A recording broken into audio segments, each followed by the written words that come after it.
Bonsoir, bonsoir à tous, hein, en tout cas ceux qui vont voir la vidéo la verront ce soir, parce que je fais un petit peu cette vidéo, alors pas en catastrophe, hein, parce que ça va, il n'y a pas péril en la demeure, loin de là, si ce n'est que en ce moment je rejoue un peu aux jeux vidéo, je joue toujours à Call of Duty Black Ops 7, ceux qui ont suivi mes vidéos le savent, et je joue régulièrement en mettant des séries en fond, voilà, comme ça je fais deux choses en même temps, multitâche, comme on dit.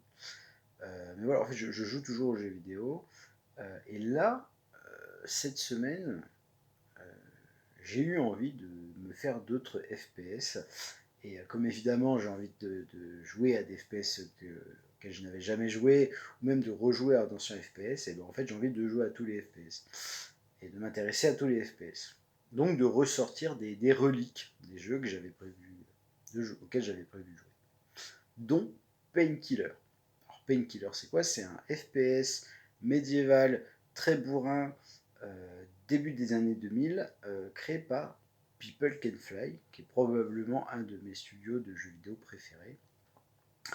Et ce studio a travaillé avec Epic Games, a appartenu à Epic Games, et dans ce studio, trois de ses anciens membres ont fondé un nouveau studio qui s'appelle The Astronauts.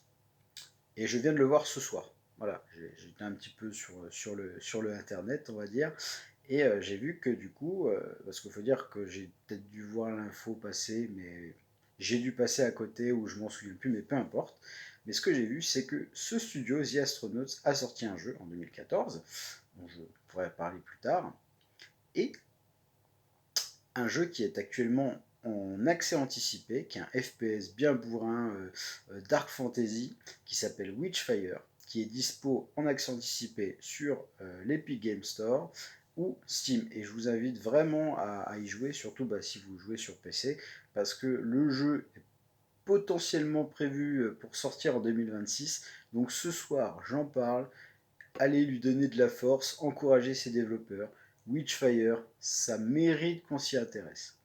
Bon, voilà pour cette petite vidéo. Witchfire par le studio The Astronauts.